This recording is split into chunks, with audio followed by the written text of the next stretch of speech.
Good morning. I'm making my way along a wash in the Arizona Cactus Plain Wilderness Study Area, and I'm going to take a break, sit down, and talk about some anime for a while. Otogi Zoshi.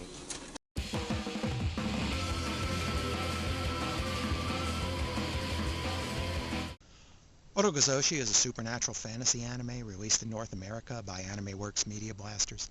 It consists of two separate stories of 13 episodes each.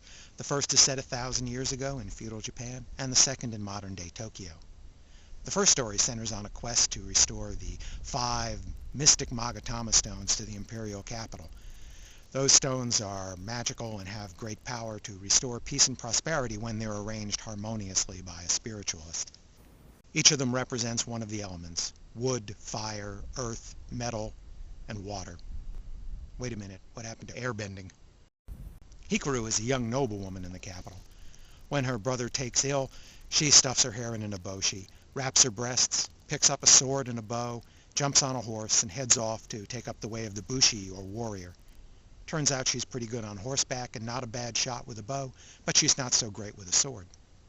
She's determined to find the 4 missing Magatama, one already being in the imperial palace. She feels when she restores these, this will also bring health back to her brother, Lord Reiko. So, disguised as Lord Reiko, she sets off on a quest to bring the other 4 back. Luckily, her family retainer, Suna, is an experienced warrior. He's aware of her masquerade and sets off with her as her bodyguard. They head off towards the land controlled by the Tsutsugumi clan, who are said to have one of the missing Magatama. The local warlords are not going to be very happy to see someone drop in from the imperial capital.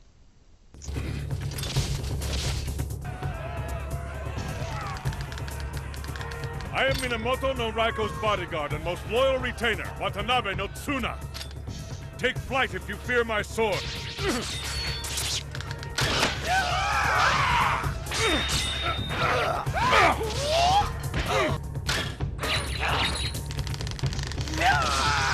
As the pair head off on their quest, they find a useful ally in Sadamitsu. He's a former soldier of the Imperial Guard who was isolated from his unit during a previous expedition.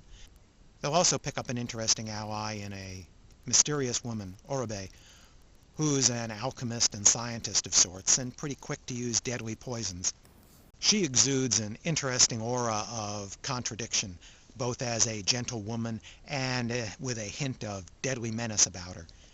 And because of the way she's presented, you're never entirely sure just what her agenda is and whose side she's really on. Also running through the story is a mysterious street performer, a dancer, Mansaraku, who Hikaru has met in the capital while dressed as a woman rather than in her manly disguise. Each of the 4 missing Magatama are in different places and will pose different and interesting challenges to their retrieval. Meanwhile, while Hikaru and Suna and Sadamitsu and Oribe are out chasing after the Magatama, back in the palace, the spiritualist, or Onmyoji, Abe no Seimei, is waiting for the Magatama to be returned. The counselors around the emperor are all playing politics. By the way, if the name Abe no Seimei sounded vaguely familiar, it's appeared in several other anime, most recently in the Shonen Onmyoji series.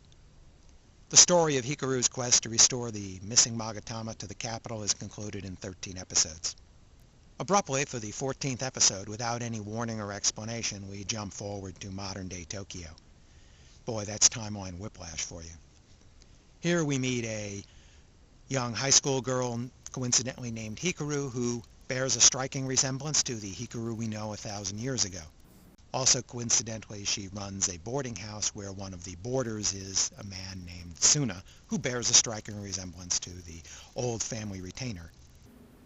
Suna was a friend of Hikaru and Hikaru's brother, who happens to be missing somewhere.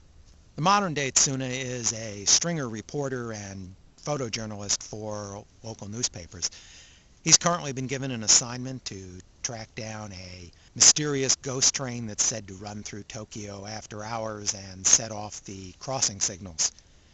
Hikaru goes along with him on this, probably because she's interested in helping him get enough money to pay the rent.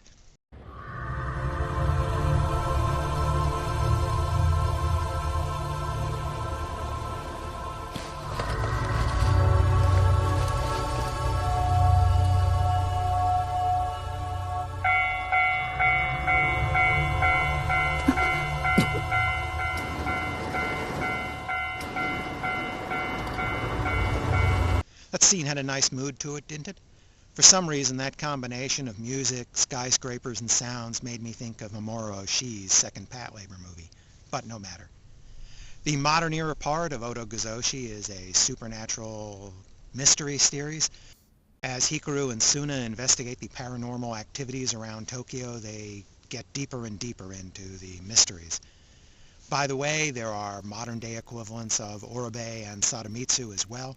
She's a card reader, and he's a really mod dresser.